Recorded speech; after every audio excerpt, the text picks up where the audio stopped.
एकीकडे मुख्यमंत्री देवेंद्र फडणवीस हे नागपूरमध्ये आहेत। भाजप सदस्यता नोंदणी कार्यक्रमाला त्यांनी हजेरी लावली, त्यावेळी ते बोलत होते। अगदी कार्यक्रमाबद्दल त्यांनी सांगितलं। तर दुसरीकडे पुण्यामध्ये आपण पाहतोय सकल मराठा समाज हा रस्त्यावरती उतरला आहे आणि फक्त मराठा समाजच नाही तर आंबेडकरी समाज सुद्धा त्यांच्या सोबत आहे। काही मुस्लिम बांधव सुद्धा आपल्या या मोर्चामध्ये सहभागी झाल्याचं दिसलंय। अगदीच विरोधक सुद्धा आहेत, सत्ताधारी सुद्धा आहेत, अपक्षही आहेत, सामाजिक कार्यकर्तेही आहेत। अशा सर्वपक्षीय नेत्यांकडून या मोर्चाचं नेतृत्व केलं जात आहे। दिरंगाई केलेली आहे प्रशासनाने किंवा बीडच्या पोलीस पथकाने, त्याच्यामुळे आम्हाला आज रस्त्यावर उतरायला लागलं। वाल्मिकी कराड ज्या पद्धतीने नियोजनपूर्वक सरेंडर झालेला आहे, तो आरोपी सारखा सरेंडर नाही झालेला आहे। एखादा नेता आल्यासारखा तो सरेंडर झालेला आहे, ह्याचाच अर्थ प्रशासन त्याच्या पाठीशी आहे। आणि अजूनही त्याच्यावर 302 चा गुन्हा दाखल होत नाही म्हणजे काय? तो गुन्हा दाखल झाला पाहिजे आणि त्याच्या मागे जे कोणी मास्टर माइंड असतील त्यांनाही अटक झाली पाहिजे। कुठेही याच्यामध्ये मंत्रिपदाचा किंवा कुठल्याही अधिकाराचा गैरवापर इथं झाला नाही पाहिजे। आमच्या संतोष भाऊंना न्याय मिळालाच पाहिजे। आजच्या मोर्चाच्या निमित्त जे कोण वाल्मिकी कराडला पाठीशी घालत आहेत त्या सर्वांचा धनंजय मुंडे सहित राजीनामा गृहमंत्र्यांनी घ्यावा आणि या पुण्यामध्ये दखल घालावी। सर्व आरोपी पुण्यामध्ये का पकडल्या जात आहे? स्क्रिप्टेड प्लॅन आहे का?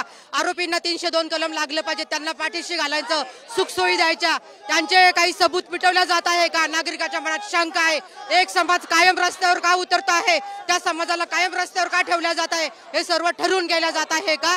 आरोपींना फाशीची शिक्षा झालीच पाहिजे। तर महिला मोर्चांचा आक्रोश आता आपण ऐकला। त्यांनी अनेक मुद्द्यांवरती आपला आक्रोश जो आहे तो बोलून दाखवलेला आहे। वाल्मिकी कराड ज्या प्रकारे सरेंडर झाला तो आरोपी सारखा सरेंडर झाला नाही असं का महिला मोर्चेकऱ्यांचं म्हणणं होतं।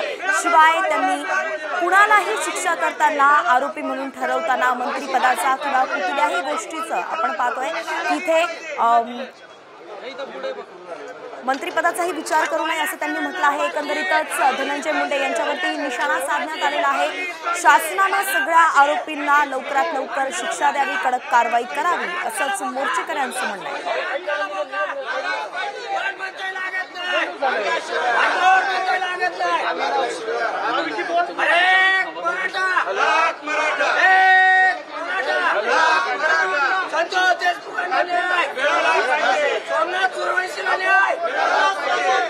तर या सगळ्या संदर्भात आपण पाहतोय या मोर्चामध्ये माजी मुख्यमंत्री पृथ्वीराज चव्हाण सुद्धा सहभागी झालेत आणि त्यांच्यासोबतच एक्सक्लुझिव्ह बातचीत केली आहे आमचे प्रतिनिधी सागर आव्हाड यांनी।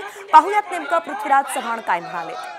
आपल्यासोबत पृथ्वीराज चव्हाण आहेत आणि ते मोर्चामध्ये सहभागी होतात। तुम्ही मोर्चात सहभागी होतात, काय मागणी आहे? महाराष्ट्र सरकार किंवा मुख्यमंत्री कमी पडले मुद्दाम जाणून बुजून ते राजकीय आपल्या समर्थकांचा पाठीराखण करतायत हे स्पष्ट आहे। आज महाराष्ट्राच्या जनतेला या बीडच्या परभणीच्या प्रकरणामध्ये न्याय झाला, आरोपींना शिक्षा झाली हे दिसलं पाहिजे, पटलं पाहिजे। ते होताना दिसत नाही। आरोपी स्वतःहून सरेंडर होतात पोलिसांच्या ताब्यात, पोलिसांना माहिती होत नाही किंवा गृहमंत्र्यांना माहिती नाही। पोलिसांचे हात कोणी बांधले होते का? पोलिसांचा काय दबाव होता का कोणाला पकडू नका वगैरे? कळलं पाहिजे आपल्याला। असं महाराष्ट्राची पोलीस यंत्रणा खूप सक्षम आहे। एखाद्या आरोपीला पकडणं, जो अनेक राज्यात फिरून येतो त्याला पकडणं काय अवघड नव्हतं, पण त्याला का पकडलं नाही आणि तो स्वतःहून का सरेंडर होतो? त्याला कुणी अभय दिलेला आहे? तुला शिक्षा होणार नाही, तुला काही होणार नाही, तू आता सरेंडर हो, तुझ्यावर आम्ही गंभीर कलम घालणार नाही, कोणीतरी सांगितलं त्यांना। त्या म्हणूनच तो माणूस मुख्यमंत्र्यांचे हात बांधलेले आहेत। मुख्यमंत्री आपल्या पक्षाच्या कार्यकर्त्यांचं रक्षण करण्यामध्ये गुंतलेले आहेत, सरकार वाचवण्यामध्ये गुंतलेले आहेत।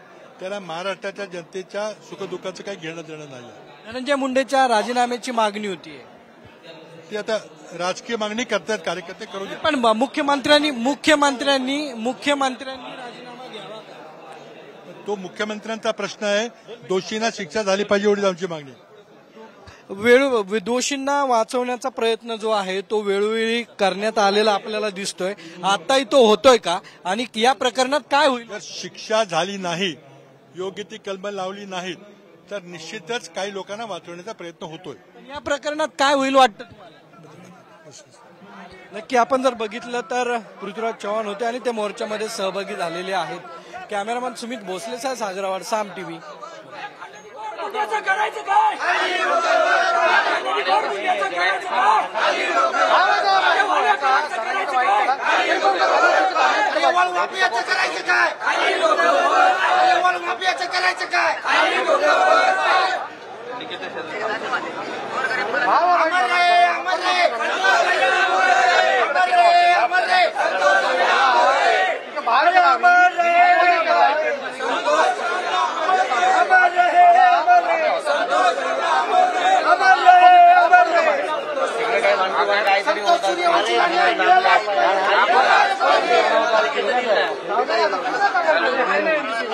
अरे निकेतन येतोपर्यंत तो मोबाईलवर करतोय. अरे विकी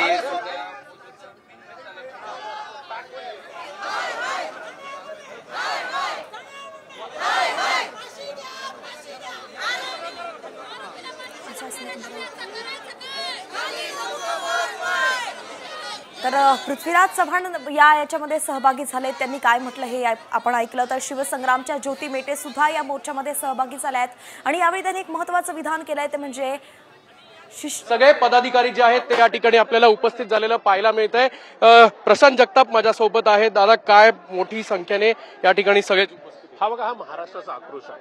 महाराष्ट्राच्या प्रत्येक जिल्ह्यात, म्हणजे आज पुण्यात होतोय, महाराष्ट्राच्या प्रत्येक जिल्ह्यात ज्या पद्धतीने लोक रस्त्यावर उतरतात तो राग आहे सरकारच्या विरोधामध्ये. जे सरकार खूप मोठ्या संख्येने आल्याचा दावा करतंय त्या सरकारमधला एक मंत्री, ज्या मंत्र्याचा संतोष देशमुखांच्या हत्येमध्ये थेट या ठिकाणी सहभाग आहे, अशा प्रकारची भावना महाराष्ट्रातल्या एकूण लोकांची आहे. देवेंद्रजी फडणवीस हे त्यांची 30 वर्षाची मैत्री निभावतात अशा प्रकारचं चित्र हे या ठिकाणी महाराष्ट्रामध्ये जात आहे. कारण की होय, युवा मोर्चामध्ये ज्या धनंजय मुंडेंनी आणि देवेंद्र फडणवीसांनी एकत्रित काम केले ती दोस्ती या ठिकाणी कामाला येते अशा प्रकारचं चित्र या ठिकाणी धनंजय मुंडेंचे समर्थक या ठिकाणी लोकांमध्ये सांगतात. वाल्मिक कराडच्या मागे धनंजय मुंडेंच्या मागे देवेंद्र फडणवीस हे आता महाराष्ट्रापासून लपून राहिलेलं नाही एवढं निश्चित आहे. शिवसेनेचे संजय मोरे सुद्धा आहेत. धनंजय मुंडेंच्या विरोधात आक्रमक पवित्रा घेतल्याचं पाहायला मिळतं. नक्कीच महाराष्ट्राच्या मुख्यमंत्री आणि गृहमंत्र्यांचे डोळे काय झाकलेत काय, त्यांच्या डोळ्यावर काय पट्टी बांधली आहे काय, की एक घरगडी एवढा मोठा गुन्हेगार तयार होतो या बीडमध्ये आणि संपूर्ण बीड जिल्ह्यावर राज्य करतो. अख्ख्या महाराष्ट्राने देशामध्ये हे प्रकरण गाजत असताना सुद्धा त्याला अटक करायला 22 दिवस लागतात. हाल करून त्या देशमुखांना मारलं, संतोष देशमुखांना. जसं छत्रपती संभाजी महाराजांचे हाल करण्यात आले त्याच प्रकारे हाल या संतोष देशमुख सरपंचांचे या वाल्या कोळींनी केले. त्याचा निषेध करण्यासाठी हा मोर्चा आहे आणि या गुन्हेगारांना पुण्यामध्ये आश्रय मिळतोय. एकच मुख्यमंत्री उद्धवसाहेब ठाकरे, ज्यावेळी आमच्या मंत्रिमंडळातला संजय राठोडवर आरोप झाले त्वरित त्याला मंत्रिमंडळातनं हकलपट्टी केली. पण धनंजय मुंडेवर बीडमधनं एवढा विरोध असताना सुद्धा त्यांच्यावर कारवाई गृहमंत्री करत नाहीत, मुख्यमंत्री करत नाहीत. याचा आपण बघू शकतो की धनंजय एकंदरीतच महत्त्वाचं विधान या ठिकाणी केले गेलेलं आहे. आपण पाहतोय की ज्यावेळी उद्धव ठाकरे हे मुख्यमंत्री होते तेव्हा संजय राठोड यांच्यावरती काही आरोप झाले होते. लगेच त्यांची मंत्रिमंडळातून हकालपट्टी करण्यात आली. परंतु मुंडेंच्या बाबतीत असं होताना दिसत नाही. असा आरोप राजकीय नेत्यांकडूनच केला जातोय.